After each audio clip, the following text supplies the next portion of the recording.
everyone. My name is Michael Ulrich, and I am the director of NYU Washington, D.C. I am happy to welcome you to the Abramson Family Auditorium for the third lecture in our Global Leaders series. A special welcome to our students from NYU Abu Dhabi and NYU New York who are studying with us this January, as well as students from the Duke and Georgetown semester in DC programs. Thank you as well to Tom McIntyre and Shruti Ramadugu from our DC staff for helping to organize tonight's event. In this speaker series, leaders from around the world have joined us in conversations that probe critical global issues and explore the policies designed to address them. Tonight's program focuses on the conflict in Syria and implications for the Syrian people and surrounding nations. Our host and moderator, Dr. Lan Ben-Meir, is an expert on Middle East politics and affairs and specializes in peace negotiations between Israel and Arab states. Dr. Ben-Meir serves as senior fellow at New York University Center for Global Affairs. Dr. Ben-Meir writes for a variety of media outlets, including a syndicated column for the Jerusalem Post. He makes regular television and radio appearances and has been featured on a variety of networks, including at NYU Washington, D.C. Dr. Ben-Meir has authored 7 books on Middle East policy and is currently working on a new book about the psychological dimensions of the Israeli-Palestinian conflict. We are also thrilled to be joined by our 2 esteemed panelists who survived traffic to get here, Mona Yacoubian and Ambassador Frederick Hoff. Mona Yacoubian is Senior Advisor to the Stimson Center for Middle East Program and also co-directs the Stimson U.S. Institute of Peace Lebanon Working Group. Her work focuses on the Arab uprisings with a particular concentration on Syria. She is the Director of Pathways to Progress, Peace, Prosperity, and Change in the Middle East, a joint initiative with the George C. Marshall Foundation, to study Arab revolts and seek innovative policy solutions that promote peace and prosperity. Previously, she has worked with the U.S. Institute of Peace, the U.S. State Department, and she is a member of the Council on Foreign Relations. Ambassador Hoff is a senior fellow with the Atlantic Council's Rafiq Hariri Center for the Middle East. In March of 2012, President Obama conferred on him the rank of ambassador in connection with his new duties as Special Advisor for Transition in Syria. Ambassador Hoff was previously the Special Coordinator for Regional Affairs in the U.S. Department of State Office of Special Envoy for Middle East Peace, where he advised Special Envoy George Mitchell. He focused on the Syria-Israel and Israel-Lebanon matters, as well as the full range of Arab-Israeli peace issues falling under his purview. Following tonight's discussion, there will be a short reception in the B1 lobby, and please join me in welcoming our panel. Thank you very much, Mike. And I want to also thank the staff here that put this together, especially Shruti, as well as, of course, Tom. Thank you both. Well, we have decided today to discuss something rather simple. That is the Syrian civil war, the crisis, the tragedy that the Syrian people have been experiencing for the last 3 years. Some numbers being thrown around, how many Syrians have died, from 100 to 120, and I can tell you almost for sure that the numbers exceeded probably 150, perhaps more. Nearly one third of the Syrian people are either refugees or being displaced, and about maybe a similar percentage of the country is laying in ruin. This is, I was talking later this afternoon with a friend of mine, and we both agreed, and I'm sure my friends here agreed too.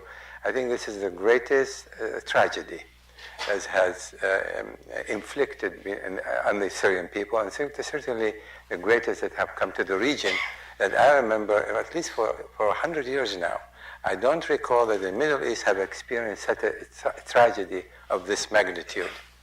And there's so many ironies about this horrifying conflict. I was mentioning to a friend of mine earlier that more than nearly 15,000 children have died. And if they were to stand up and hold hands, just think of this, they will form a 20 miles long line. So without further ado, just for this gloomy introduction, I am delighted, more than delighted, to have these 2 incredibly knowledgeable on this particular subject. And so I'm going to start with you, Mona. I know we're talking about the upcoming Geneva 2. I don't want to make any personal observation at this point, but where do you think we're going to go with this conference, if it's going to be held, and who's going to be there? Well, those are great questions, and good evening. Thank you so much for the invitation.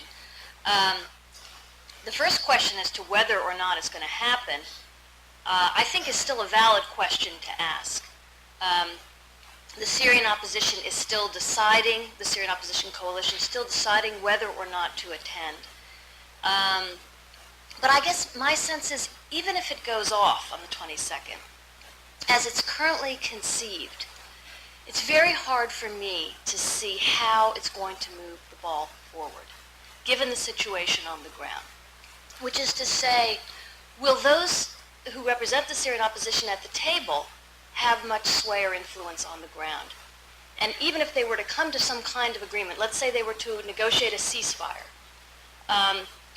would those Syrian opposition representatives at the table have the influence on the ground to, in fact, implement that? That's right. So my sense is, unfortunately, I think it's premature at this time to bring the Syrian protagonists to the table. So now, having said that, Fred, suppose someone the President of the United States or Secretary of State said, Fred, is there anything we can do to improve the prospect of getting something out of this conference in Geneva within 2 weeks? What's your take on that? Yeah, first of all, Alon, thank you for the invitation, and thank all of you for sacrificing a significant part of your Wednesday evening. But I think, between Mona and I, we'll try to be entertaining enough to make it worth your while. I was, as a government official in 2012, I was present at Geneva in June of that year when this agreement was put together, when the permanent 5 members of the UN Security Council agreed on an outline for political transition in Syria. And those are the key words we have to keep in mind: political transition in Syria. The Russians who were present at Geneva did not want the name Bashar al-Assad mentioned. They didn't want the phrase regime change used. They even objected to a phrase about people with blood on their hands should not participate in the future governance of Syria, because they said, well, people will see that this refers to Bashar al-Assad. And we said, well, you're actually right about that.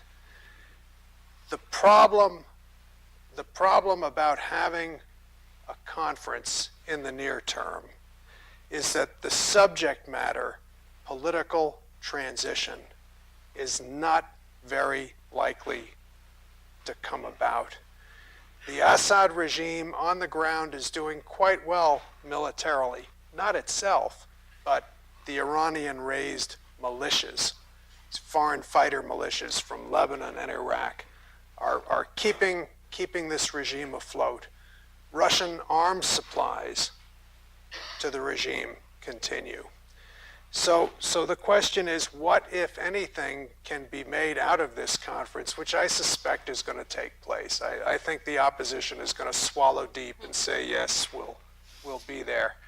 Well, I guess it's an opportunity for the opposition, such as it is, really to introduce itself to Syria and to the world. It's an opportunity for the Syrian opposition to come armed with a realistic list of people who should be in this transitional governing body. This is the thing that's supposed to lead the transition in Syria. Come with a list of people and present to the people of Syria the one thing that's been missing from the beginning of this, and that is the identity of the alternative to the Assad regime. There are a lot of Syrians who are still sticking with Bashar al-Assad because they have no earthly idea what the alternative is. And frankly, minorities, my closest friends who happen to be Syrian Christians, are very fearful. It's not that they have any illusion or love for Bashar al-Assad, but they're asking, what is the alternative?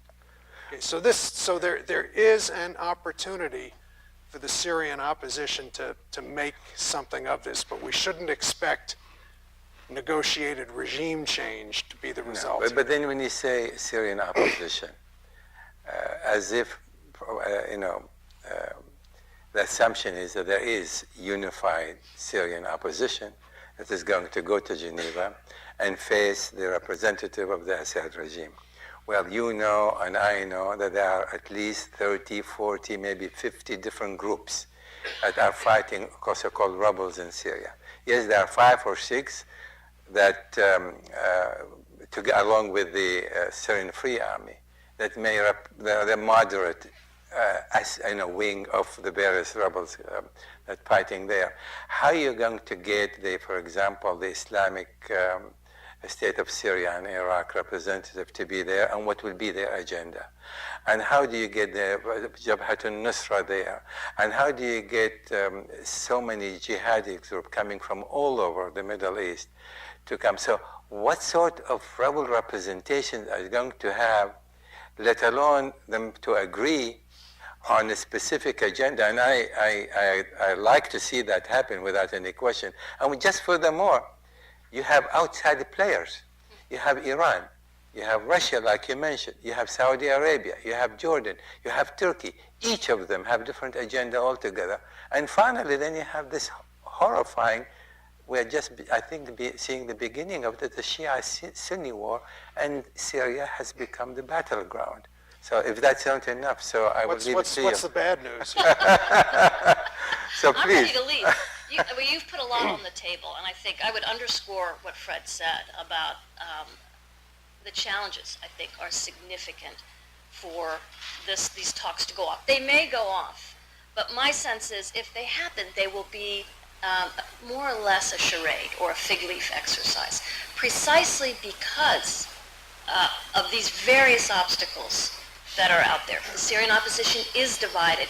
In some ways, Fred, I guess I would say it's disappointing to me that here we are almost 3 years into this, and the Syrian opposition has failed to present an enticing, convincing alternative to what a post-Assad Syria would look like. So that work should have been done in advance of, well in advance of this kind of a conference. They remain fractured and divided, the political opposition as well as the rebels on the ground. The political opposition has the additional problem of being somewhat isolated and irrelevant from what's happening on the ground. But you raised maybe one of the most difficult obstacles, which is, what about all of these jihadi groups that have been attracted to Syria? And while they represent numerically still a minority, their influence is significant. Now, we're in the midst of some pretty horrific battles right now in Syria, in which I hesitate to call them moderate Islamist rebels, but Islamist rebels who don't share the same agenda as the jihadists. Exactly, yeah. Are battling to take back some control and some influence. But that said, when you said, well, how do we get the representatives of ISIS, the Islamic State of Syria and Iraq and Syria, to the table? These guys have no interest in negotiating. In fact, they've made it very clear that they view anyone that participates in these negotiations as being traitors. They're not interested in sitting at the table. They want to smash the table. And now I'm talking about the Al-Qaeda affiliated, the most extreme of those fighting on the ground. And frankly, they have an agenda that goes well beyond Syria, beyond post-Assad. They're looking to, in their minds, reestablish a transnational caliphate that would encompass Syria but would go beyond that. That's right. I mean, basically, I think they are waging a holy war. and their agenda is, as we said before, and you agree, is completely different. I mean, from their perspective, they can see the emergence of the so-called extremist Sunni state comprised of Iraq and Syria, and they will continue to fight. And if Iraq itself, represent any kind of example of what's happening since the end of the war, since our American withdrawal from Iraq and the continuing battles day in and day out between the Sunni and the Shia today, I don't see how you can think in terms of this conflict in Syria is going to be settling anytime soon. No, it probably won't be settled anytime soon, and I certainly don't want to minimize or sweep under the rug the fragmentation of the Syrian opposition and all the problems it faces. Mona and I have both served in government, and sometimes in government you're faced with what we used to call in the Army a real soup sandwich that you've got to try to deal with.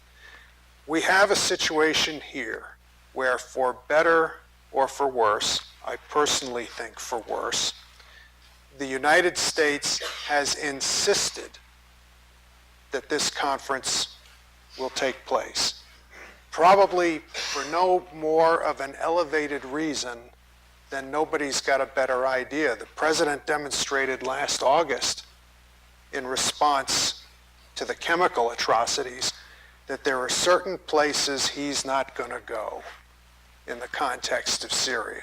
So right now, Geneva is the only game in town. It's, to use a football metaphor, it's a bit of a Hail Mary pass.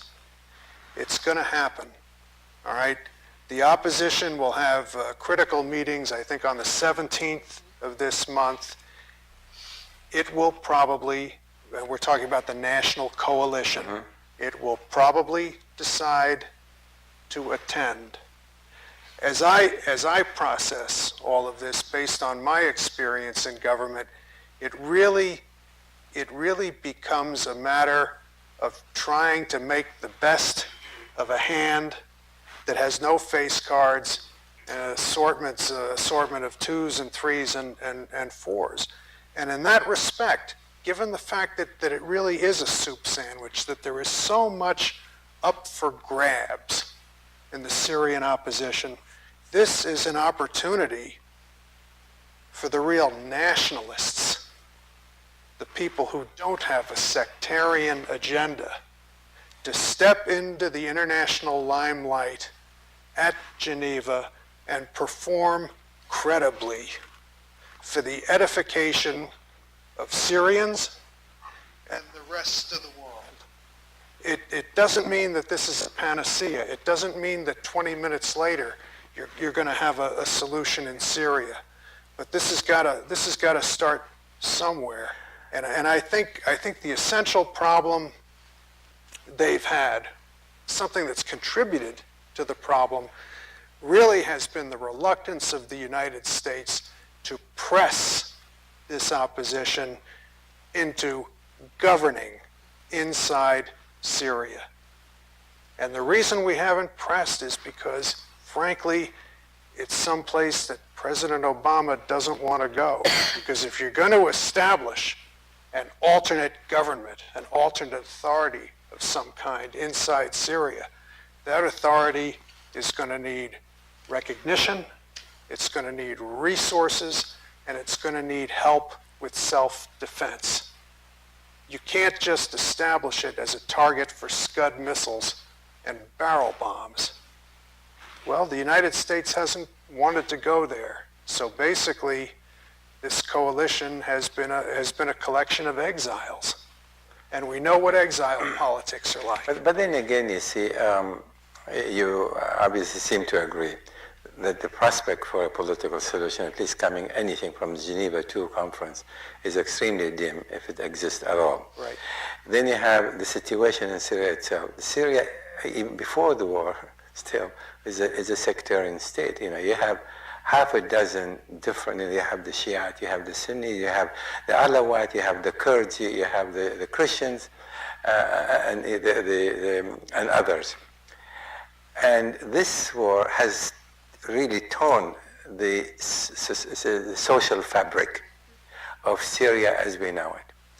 Traditionally, there is the question of revenge, retribution, and after this whole disaster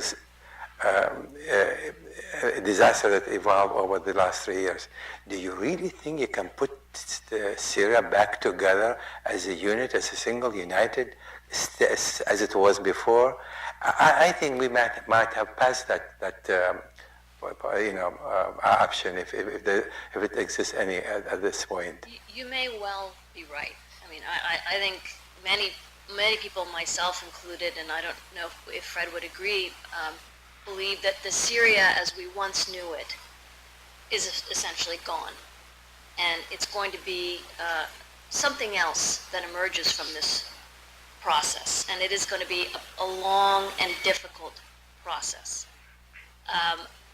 Personally, I don't know that I see what has been discussed now a lot, the Balkanization of the Levant, where borders actually break down and new statelets and other things are created.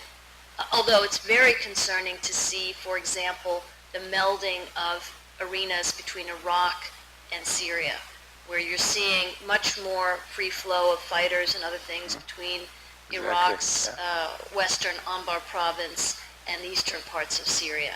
Likewise, because Lebanon and Syria have always had a very special kind of relationship, seeing as Lebanon was in fact carved out of greater Syria, there's a real melding of the arenas there. But I don't necessarily see the legal breakup of Syria into formal statelets, as some have suggested might happen. An Alawi stand along the Mediterranean coast, some kind of Sunni heartland state, a Druze statelet in the Jebel Druze in the southern part of Syria. I don't personally see that happening. But if we could go back just for a second to Geneva, because there is something I think can take place there that might be constructive and might begin to move the agenda forward. And that is to focus precisely on the sectarian dimensions of the conflict and on the growing proxy elements that are playing inside Syria.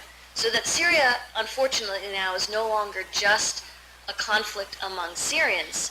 It is also, in many ways, a proxy conflict between Saudi Arabia and the Sunni Gulf states on the one hand, and Iran, Hezbollah, and Iraq on the other, and Turkey playing on the Sunni side. So one of the policies or measures that I've been advocating is to use the platform of Geneva to bring together key regional players, namely Saudi Arabia, Iran, Turkey, Iraq, with the U.S. and Russia, I believe, and the UN hosting, and to use some kind of platform to begin to talk about measures to de-escalate. But don't you think this is really extraordinarily far-fetched? I mean, just think for a moment. What is Iran's ambition in the Middle East? I don't think that Iran will think for a moment to relinquish its ambition to become the region's hegemon. I don't think the Saudis will ever see eye to eye with Iran, being that the war between the two by proxy being waged both in Iraq and in Syria. So how do you see them sitting together actually agreeing on any kind of formula when in fact both are fighting to maintain their hegemony in the region? And from their perspective, for the Iranian, they say, well, the Shiite are majority in the Middle East, in the Gulf. If you to count them, the Shiite in Iraq and Iran itself, they are outnumbered. The Sunni by almost 2 to 1. So they feel that they have the right to become the hegemon there. And they're waging this war, and they will continue to wage it until they feel that they have secured what thing they've been dreaming of for so many decades, if not centuries. So Fred, how do you see any kind of reconciliation between, because the Sunni Shiite, in my view, conflict has already taken a course that is not going to be easily reversed at this juncture, no matter what happened in Geneva.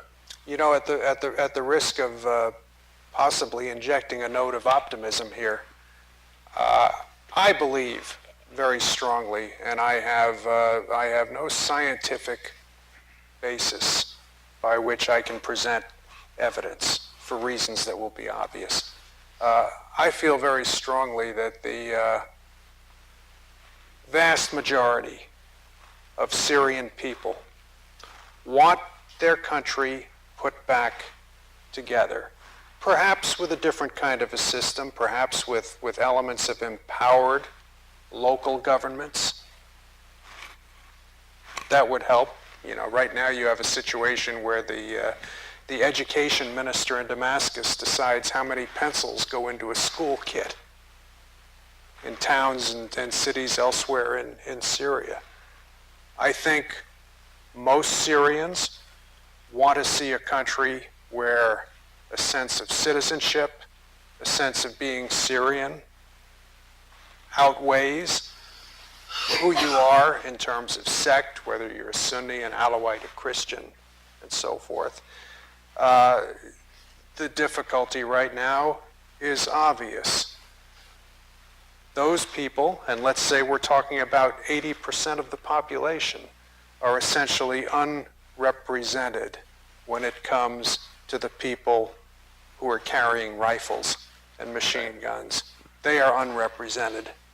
It's this miserable regime. It's Al-Qaeda.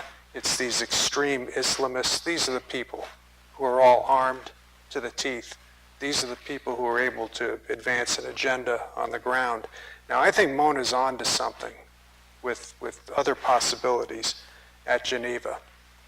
The way this is supposed to work, on the 22nd, all these countries that have received invitations, the 30 countries, are supposed to meet in Montreux, where Ban Ki-moon is going to preside over the opening ceremony. Okay? Then, that's it for that group. 2 days later, in Geneva, the two Syrian parties are supposed to meet with Lakhdar Brahimi, the joint special representative, and they're supposed to start face-to-face interactions. Now, the United States, interestingly, is beginning to hint that, yeah, there won't be a formal role for all these other countries, but people are free to hang out around Geneva and talk.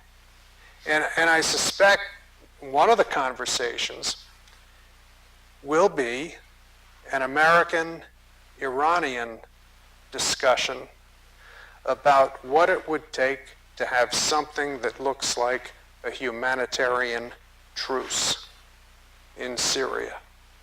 In other words, what, if anything, are the Iranians willing to do to pressure their client to stop the barrel bombs, the artillery, the helicopters, the jet fighters, the Scud missiles, and the rockets that are being deliberately vectored into densely populated areas in the hope that maybe a rebel or two will be killed. But they would do so as long as that serves their interest. Now, will they do so if Bashar Assad, is out of the equation? No, I think they want. No, I don't expect the Iranians to be at all helpful at this stage on the issue of political transition. They need Bashar al-Assad. They need him. They need him because of the services Assad and the regime provide to Hezbollah in Lebanon, which, as long as there's an Israeli threat of an attack on Iran, Hezbollah in southern Lebanon with their missiles and rockets, this is Iran's first line of defense. This is Iran's strategic deterrent against Israel. From an Iranian perspective, nobody is better than Bashar al-Assad when it comes to supporting Hezbollah. So until that Israeli threat goes away, I don't think the Iranians are going to be the least bit interested in political transition. But the humanitarian thing may be different because by many accounts, they were really upset by the regime's use of chemical weapons. And unlike the Russians, they haven't tried to deny it, and they haven't tried to assign responsibility to Syrian rebels for that atrocity. But then again, if you say the Iranians need Bashar Assad, so does that mean that Bashar Assad ought to become or should be part of the solution? And if he's part of the solution, will the rebel accept that? Will the United States accept that? I mean, this is what then, Mona, if I might turn to you just for another question, that is, let's say Assad is in or out, but that is not going to be the end of the story. Assad inherited not just the presidency, he inherited entire apparatus of the military, internal security, internal intelligence, and every single one of those at the top hierarchy in all of these branches of the government, they have blood on their hands.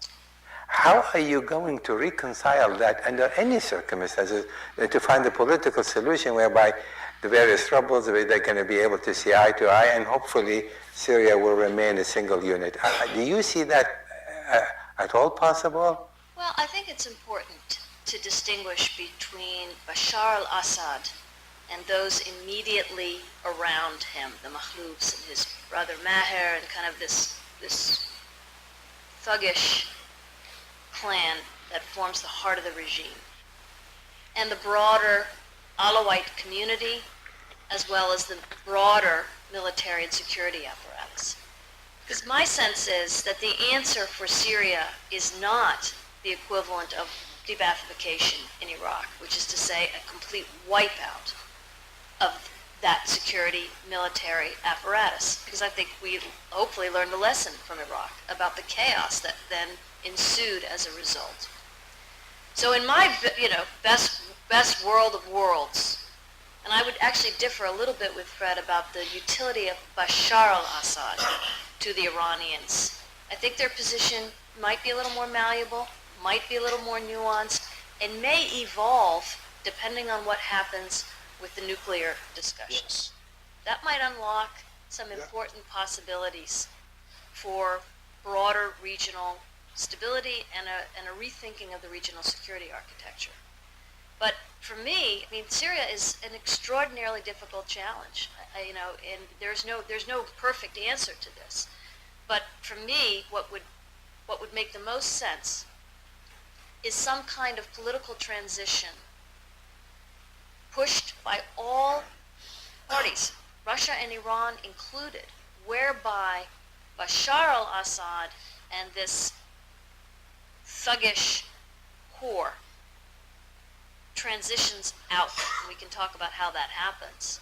But that the broader frame of the state remains. This is true, but who's going to be able to do just that? Get rid of this 2,000-3,000 who've been conducting all this vicious massacres. Everybody has blood on their hands in Syria. I don't think you can say 2,000 or 3,000. Everybody has blood on their hands, including on the opposition side. But then you know the culture. You know what's happening. What happens in Iraq, it's going to happen in Syria. Those who lost relatives, daughters, sons, fathers, brothers, sisters, are they really going to say, well, there is a truth and reconciliation like what happened? What is going to take? It's going to take more than a conference. I think that many other elements are missing. Look at South Africa, for example, the suffering that the black has suffered. What happened there? Can you duplicate that? What is missing? Wish. Well, we can't. I wish It we won't had happen. Mandela. I wish Well, we had a kind of truth and reconciliation model.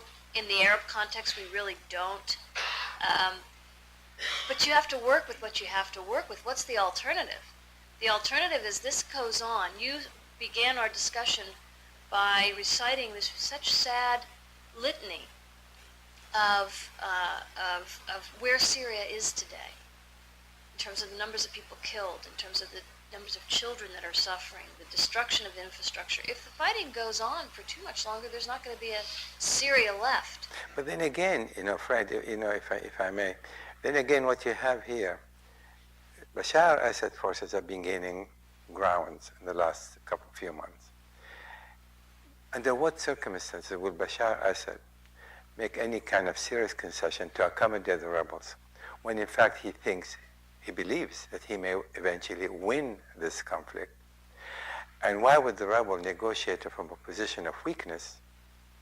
And so what you have to do, in my view, if you really want to have any prospect for ending this conflict in a somewhat peaceful manner, if that is possible at all, you're going to have to change the power equation on the ground first.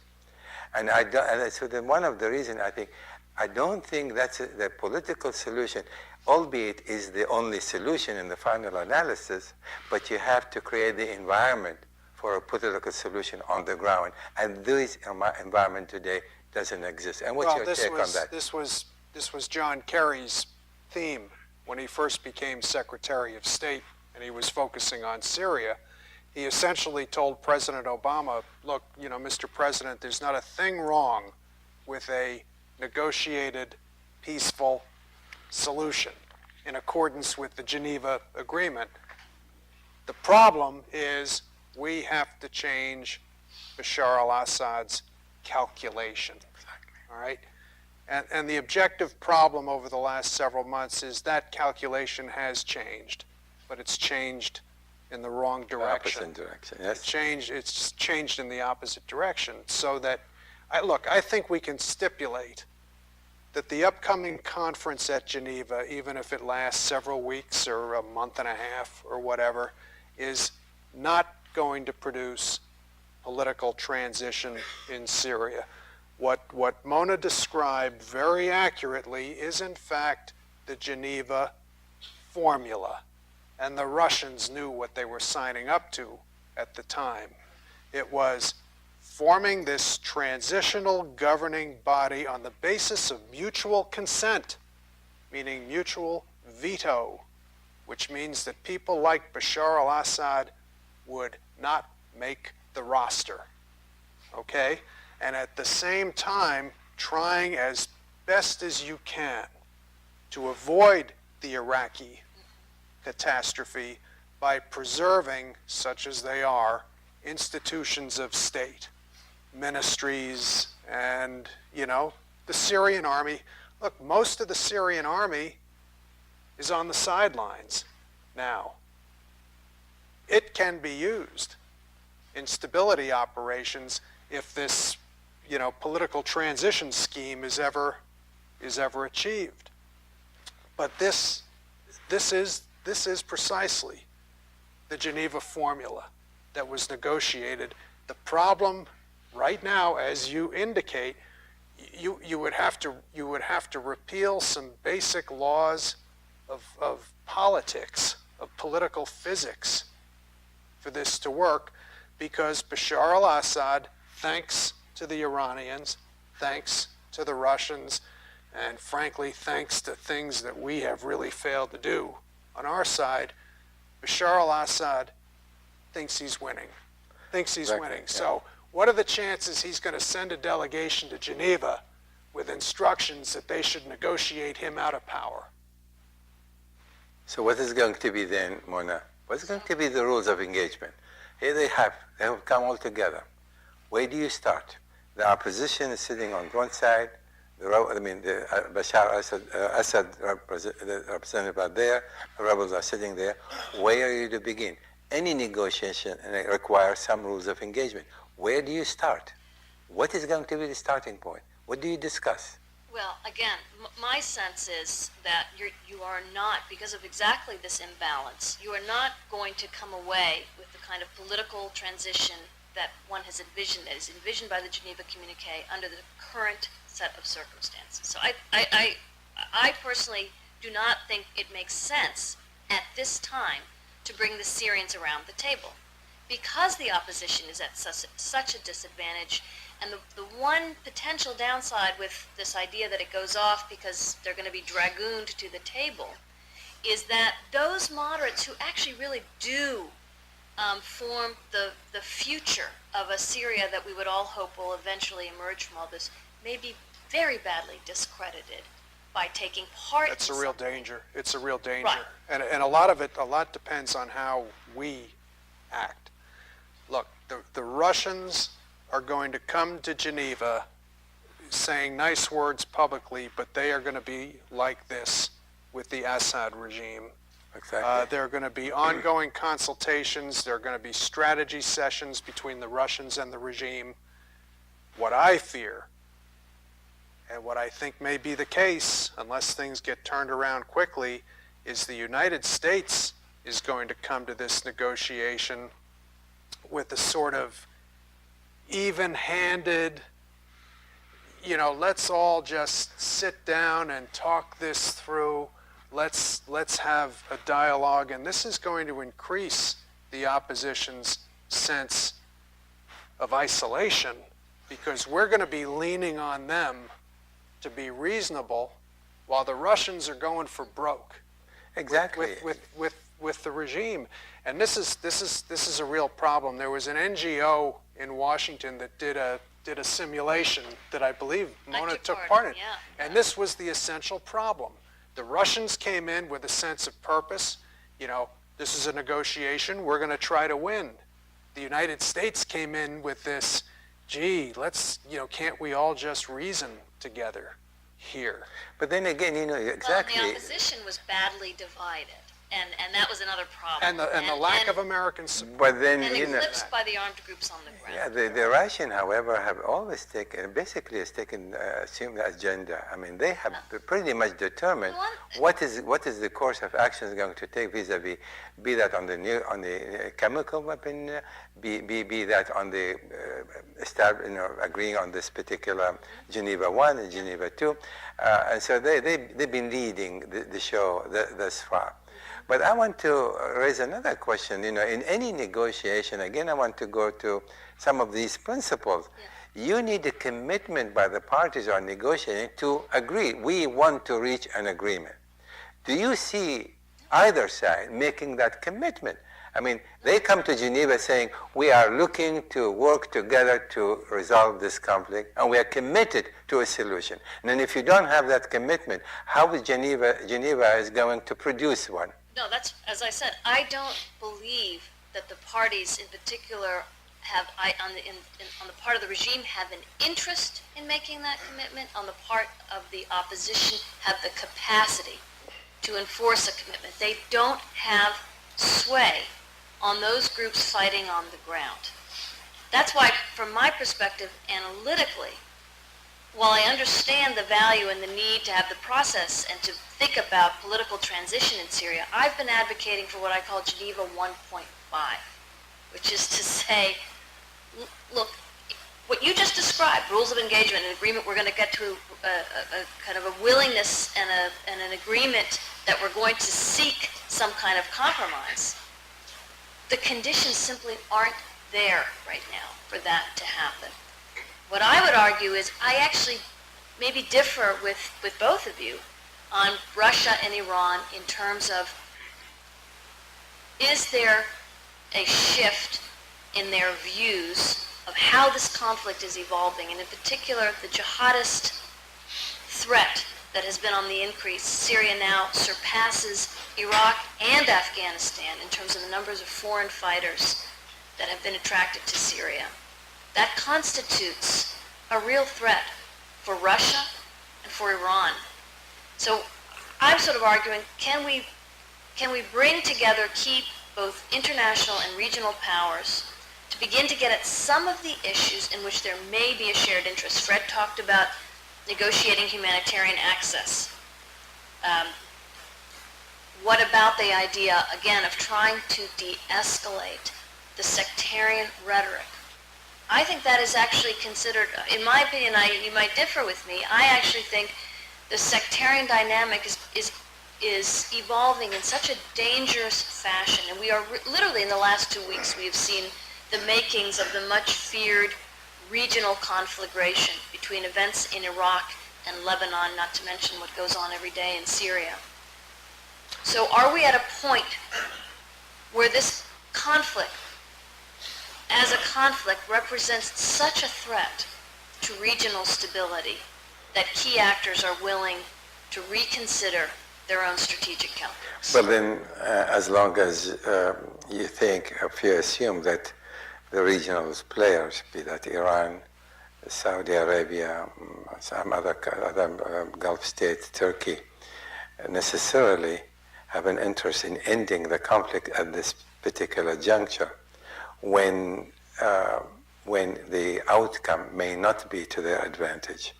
And so civil wars could last 10 years, 15 years, 20 years.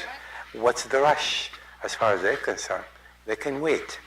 As far as Iran goes, well, Iran is not going to make concession or use its influence with the Assad regime or elsewhere, only, as I said earlier, to the extent it can maintain its influence throughout the crescent from the Mediterranean to the Gulf. And they are not about to relinquish that interest by simply accommodating the Syrian or the American or the Russian without. You know, Alon, for the last year and a half, we've been having with the Russians a cause and effect, chicken and egg debate about this question of foreign fighters and Islamist extremists. And the debate is a very simple one. Our position, which I believe to be factually and literally true, is that Bashar al-Assad and his regime is the cause of that presence inside Syria. This regime, the way it has behaved, the way it has processed all of this, the way it has pursued relentlessly a shameless sectarian strategy, has become a magnet for foreign fighters and jihadists of all descriptions, to say nothing of the lingering official contacts between that regime and al-Qaeda in Iraq. After all, it was the Assad regime that spent the better part of 10 years escorting these characters to Iraq so that they could kill Shia and Americans. Okay? This is essentially the problem, because the Russian position is Bashar al-Assad is part of the answer here. Well, then He's a secularist. So yeah, we have objectively, we have a shared interest. Neither we nor the Russians want eastern Syria to become a training ground for Chechens and, God knows what else.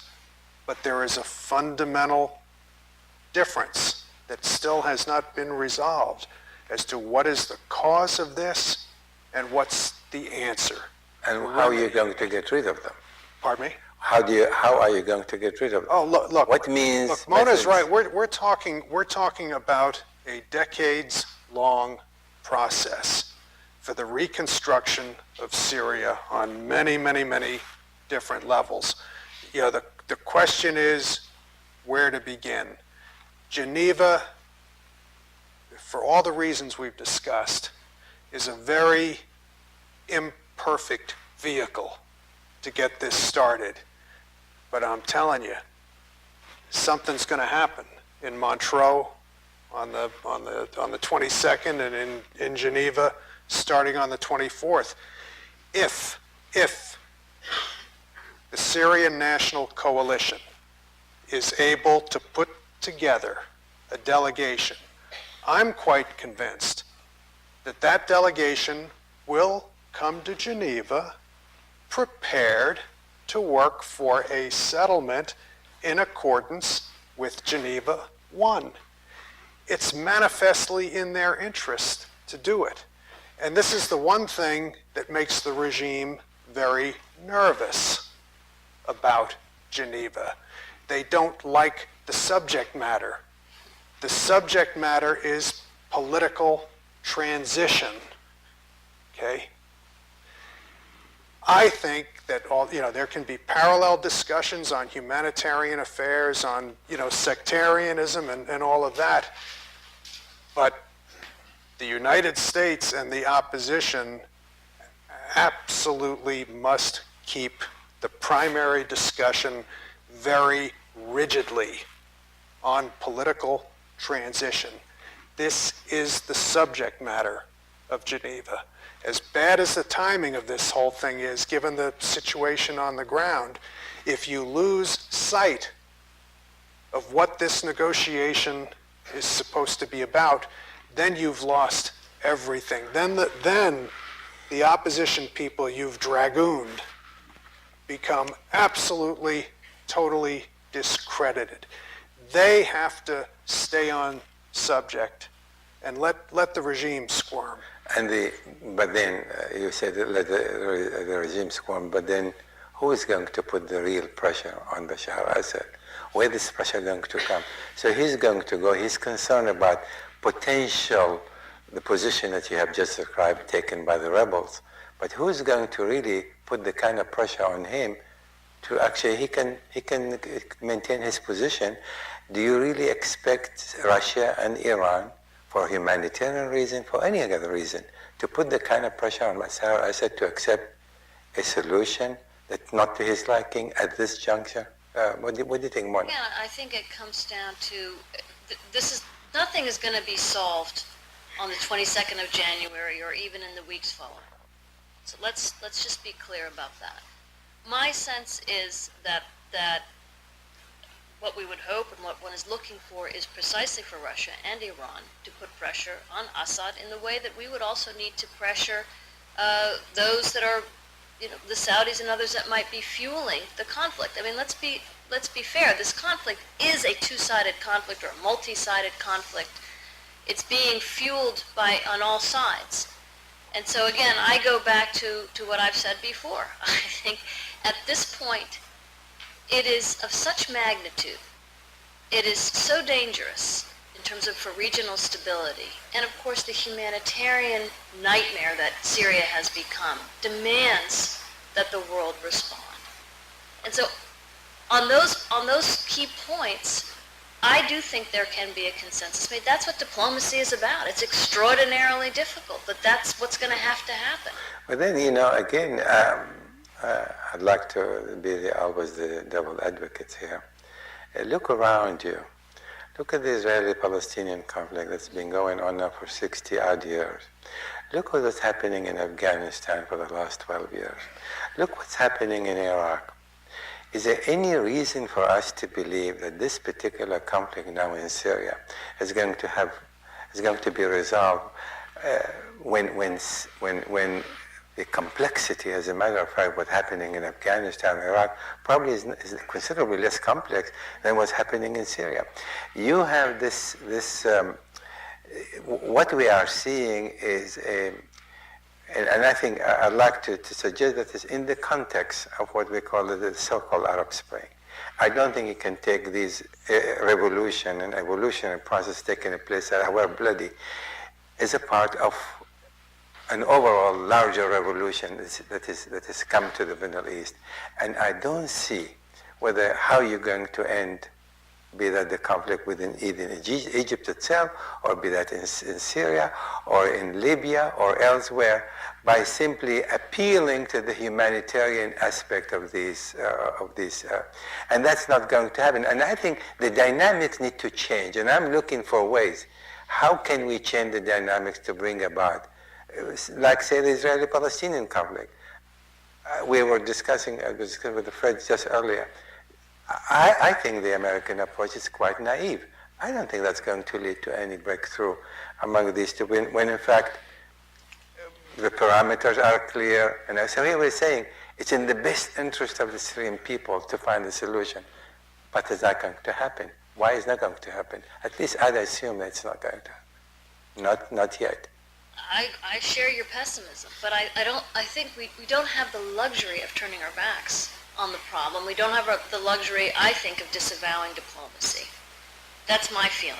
But then diplomacy has to be backed by other elements, perhaps by force. Fred, what do you think?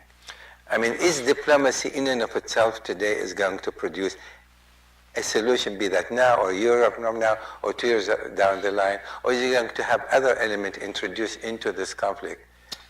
Diplomacy is not just a matter of people sitting around speaking to one another elegantly and indirectly and circling around the buffet table, trying to get at the shrimp. Diplomacy has a hard aspect to it too. And look, I know there's a tremendous amount of controversy over whether the United States should have done military strikes in the wake of the chemical atrocity last August. I realize that a relatively small minority of Americans actually favored that, okay? But I think just as a matter of political science, okay, objectively, we can say that when the credible threat of American military strikes in Syria went away in exchange for this chemical weapons agreement, Bashar al-Assad, much to the distress of President Obama and everybody else, Bashar al-Assad interpreted this as a permission slip to do anything he wanted to do to civilian populations as long as he wasn't doing it without chemicals. All right? And this is the dilemma we face today as we try to configure what we hope will be a civilized negotiating process. When we negotiated the original Geneva final communique, Kofi Annan, who was the special representative then, insisted that his 6-point plan, which was basically a plan for de-escalation in Syria, be inserted into the memorandum. He recognized you really can't do this. You really can't sit around over coffee and tea and have a civilized discussion when civilian populations are under relentless assault. And this is why, as far as I'm concerned, as a practical matter, quite aside from the matter of saving lives, some kind of a humanitarian truce that would involve unfettered access for United Nations humanitarian workers and organizations. You know, unfortunately, one of the consequences of not having supported and recognized an alternate government in Syria is that as far as the United Nations and the United States is concerned, Bashar al-Assad is still the president of Syria. And for the United Nations to operate inside Syria, it needs his permission. It needs his permission to go into neighborhoods that are under siege and being starved out. It needs his permission to go into parts of Aleppo and Idlib that are routinely being pounded every day, apartment blocks being leveled, people being killed, people running for their lives. It needs his permission. This is where the Iranians and the Russians come in. Look, I think they both want him to survive politically. Okay, but does his political survival really depend on an unending series of war crimes and crimes against humanity? Is that what it takes?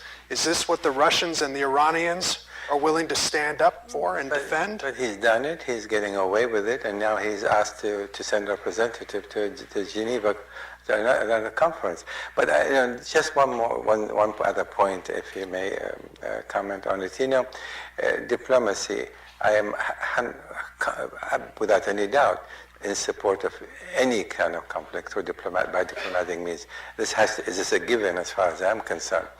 But diplomacy does not work in a situation like this, when either party or both parties do not suffer the consequences of the failure.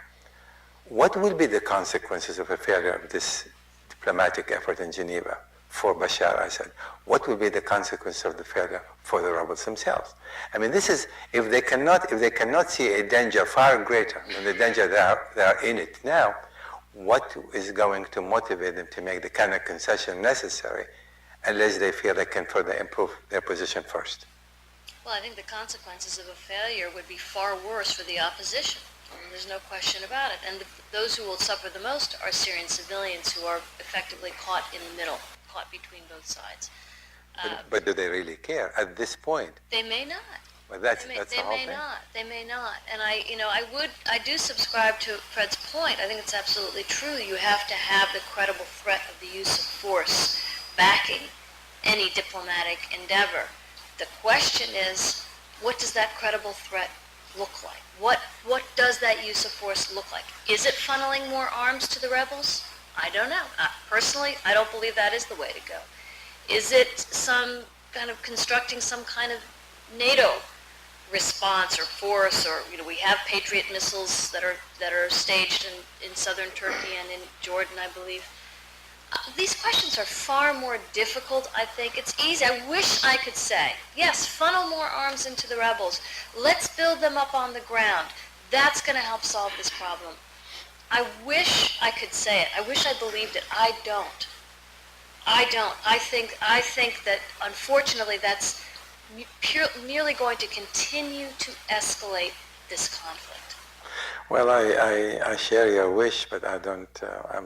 I remain just as a skeptic. Yeah, my reservation there is if you deny arms, equipment, training to those you wish to support, because you think that by doing so constitutes an escalation, you're enabling their military defeat.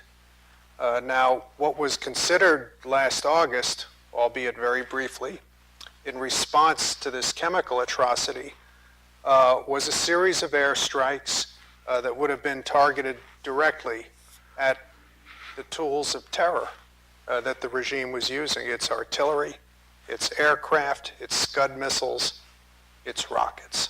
That was basically the military mission that was under consideration. It wasn't, parachuting the 82nd Airborne into Damascus. It wasn't boots on the ground. It wasn't even regime change. It was a targeted, punitive campaign that would have lasted several days. I agree with you 100%. I think that was a tragic mistake, and the Syrian people continue to suffer as a result, at least in part because of the inaction on our part. So we're going to turn to you now and take some questions. Please limit yourself to a question. So I'd like to entertain as many questions as possible with the limited time that we have left. Just raise your hand and the microphone is available for you to. Yes, please, right here in the front row seat here.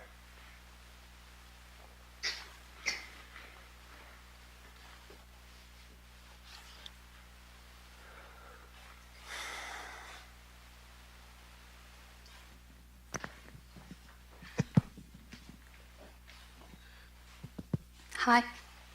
My question is, given the state that the conflict is right now and there's no clear military defeat either on both sides of the conflict, what are the prospects of achieving a settlement that is acceptable to both parties, that doesn't really imply working with Bashar al-Assad to progress after this conflict? What is the prospect that this realistically happens? How can you eliminate him completely and still create a settlement that is acceptable to the regime itself when you've actually said that they actually think they're winning the war? And I guess building on this, because atrocities have been committed on both sides, in the long run, how much worse would it be to empower a rebel faction that's we've talked about? There's extremists, there's jihadists, there's they're really fractioned and fragmented, than having a weakened version of that regime result of this settlement. My sense is, again, I think we are in what can only be described as a protracted military stalemate, that whereas Bashar al-Assad may think he's winning, the fact of the matter is he will never, in my opinion, regain control over the whole of Syria. He's lost control over significant parts of the country. He is relying very significantly on foreign forces to do his bidding. Likewise, I don't believe that the rebels will in any way, shape, or form coalesce significantly and take over the entire country. So, I mean, that's the problem that we're in right now. The issue, I guess, that I can see, and maybe it goes back to what we were talking about before, is we're not, I guess, at what's called a herding stalemate, where both sides see that there really is no better option than to sit down and talk. It's clear that Assad doesn't see it that way. I don't think the rebels, many of those groups, see it that way either. Yes, you're right. I think there's sometimes the exhaustion.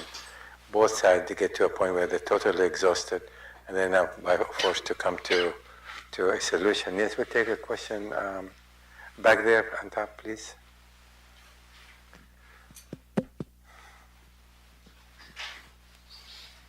Thank you. Based on all what you've said, it sounds to me that the attempt to find a political solution is so outdated and unrealistic based on everything I've heard. And if one wants to reset back, what are the real issues that might unite and focuses everybody's minds on a solution? Wouldn't that be one, containing or putting an end to the human tragedy there, and two, containing or putting an end to the emerging Al-Qaeda threat in that region? Those would be real unifying factors, and those ought to be the framework rather than trying to set the clock back or trying to find a political solution. Yeah, I think I think this has been the theme we've discussed tonight, is the difficulty under current conditions of trying to find a political solution that would take hold in a reasonable period of time. I think we basically agree that Geneva itself is not likely to be a venue for miracles here.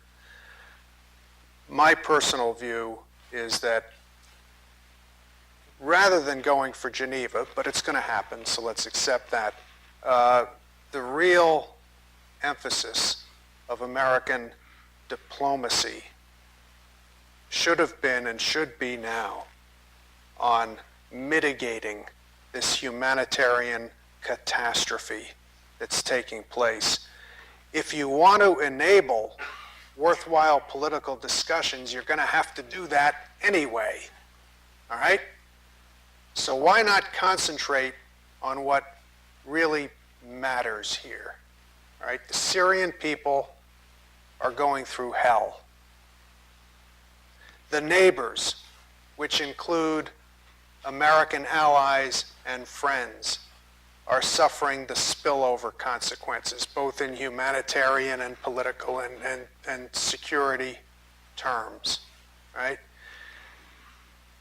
A task for American diplomacy here, and it's not easily achievable, I'll grant that, is to work with the Iranians and Russians and try to persuade them that it's not necessary for their client to engage in worst practices here. And the other thing I'd like to caution about is let's not go down the blind path of moral equivalency here. All right, this is not just a matter of a population being caught between two sides. If you read the reports of the Independent International Commission of Inquiry on Syria, reports that this commission gives to the Human Rights Council, it is very clear where the overwhelming impact of this humanitarian abomination is coming from. And it is the daily practice of the regime to use artillery, aircraft, rockets, and missiles on built-up, populated areas. Do elements of the so-called opposition do atrocities? Sure they do. If we're talking about nearly half of the Syrian population requiring humanitarian assistance of one kind or another, the preeminent, overwhelming cause of that is the tactics and strategy of the Assad regime. And you don't have to take it from me. You can read the reports of this commission, and the conclusion of the UN Human Rights Council. Okay, this gentleman, please. Good evening, and thank you for the presentation. I come from Israel, and I wanted to ask a more narrow question on what your views are of the Israeli response throughout these 2 years, and maybe even more specifically on how this whole crisis might affect the future of the status of the Golan Heights. That's your thing. That's for you What to the answer. Israelis are doing. You've done some good. Well, you know, in Israel, and I should probably just pass the baton to Alon. In Israel, as you well know, there are, well, you know, every Israeli probably has about 11 different opinions about what's happening in Syria and what should be done. I think as a practical matter, the Israelis, unlike the United States, has issued a red line warning and has done something about it. Anytime the government of Israel perceives, correctly or incorrectly, but let's say correctly, perceives that there is a prospect of a weapons transfer from the Assad regime to Hezbollah, Israel will take steps, usually helping itself to Lebanese airspace, to do something about that, to hit and hit hard. Okay? I think, you know, in Israel there's a mixture of opinions. Some people say, well, you know, Bashar al-Assad is the devil we know. Others say, no, this guy's a total disaster. This guy is he's just a Trojan horse for the Iranians and for Hezbollah. So there is a difference of opinion, but as a practical matter, I think Israel has basically restricted itself to this narrow issue of potential weapons transfers, in some cases right out of the Syrian army inventory. This is why Bashar al-Assad is so handy for the Iranians. Because, and the Iranians have come to the conclusion that any potential replacement for this guy can't possibly be as good as the real thing, because he'll take things right out of the inventory and hand it over to Hezbollah. But I think also he made it a point not to provoke Israel, almost under any circumstances. Provoking Israel could bring his demise much sooner than much later. So this is one thing that he made sure that Israel is not to be provoked, fearing massive Israeli retaliation. And this is my understanding from several Israeli officials. So we take another question. Anyone else? Are you suggesting we solve all the Syrian problem? No more questions? One more question. We have two more questions, three, and we're going to conclude with that. Yes. Okay. For this question, I'm gonna assume I'm not that aware or ignore all those geopolitical international power struggles or stake struggles that are taking place in the Syria and issue. I'm gonna ask. I really see a victimization of the civil population, and I'm really aware that the civil population is suffering a lot and something has to be done around it. But I see all the shrinking of all of the possibilities and options given to this population into humanitarian aid. As far as I'm concerned, democracy is about what the people thinks about this. And if the people of Syria itself are not being involved in this solution, I don't see any long-term change that might take place. I see that the international community is just being two options, which is either there is an opposition to the government that is strengthened enough for it to take power, or just there is a truce between the government and the opposition, and this government, which is led by Bashar al-Assad, lives peacefully. But I don't see in the international community any solutions that are pointing out that population and how can they take place in this transition. I come from a country, Colombia, that has suffered civil war, and in which we really are aware of the consequences of living the conflicts just in head of two powers that are using arms to solve the conflict. If the population of Colombia, as it's doing right now, has taken use of that democracy option it has, of knowing how they can involve themselves to solve the conflict, things might have been different. What is the role the international community want to give the civil population of Syria that is not part of either Bashar al-Assad or the opposition country, but that is the majority, and I feel the core of the solution to this conflict? It's a great question, and it's really important that you raised it, because I think often that's exactly who gets forgotten in all of this, are the sort of Syrian civil society, Syrian peaceful protesters and activists. In many ways, I think the initial impetus for the uprising has been lost and forgotten in what has now evolved into a very bloody and sectarian civil war. The humanitarian issues, I think, still have this tremendous urgency. You have people literally starving to death in Syria. We're in the midst of winter and so forth. So I actually think that the humanitarian issues, and I would agree with Fred and have advocated this myself, in many ways, they need to be front and center right now. But that doesn't preclude other measures to ensure that Syrian civil society, Syrian activists are integrated into discussions, whether it's at Geneva, as well as in the kinds of assistance programs that are ongoing. There's lots of work that's being done, admittedly, I think, at a distance because of how dangerous it is right now to work inside Syria. But there are projects being undertaken to try and build nascent bodies of local governance, to try and build on the efforts that the Syrians themselves have launched. And they're incredibly brave and have done quite a bit. My sense is what we really need to be thinking about is how, in trying to stabilize Syria, whether it's through humanitarian assistance, relief, and other aids, how can you shape that kind of assistance in such a way that it will actually take on board and begin the transition that so many Syrians aspire to? Fred, last word? Yeah, I just wanted to make one comment on this. Just before coming over here, I got a hold of the official invitation from the UN Secretary General Ban Ki-moon to the parties to attend Geneva. I'd just like to read a couple of sentences from his last paragraph here, because I think it illustrates part of the problem here of the international community getting its head around the real fact of human beings being slaughtered and scattered and incapacitated. Here it is. This is from Ban Ki-moon.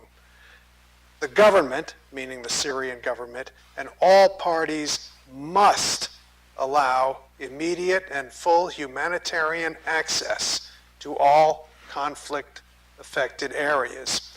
The violence must be ended expeditiously. All attacks against civilians should cease. All parties must work to put an end to all terrorist acts.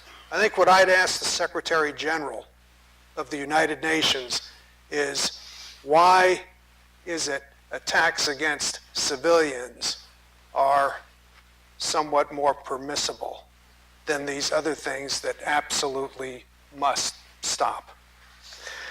Well, I hate to end this on this note, but time has come to end this, and I want to express my most deepest gratitude to Mona for your wonderful contribution to this discussion. And my dear friend Fred, thank you so much for taking the time as well. Thank you all. And thank you all of you for being here. Thank you very much.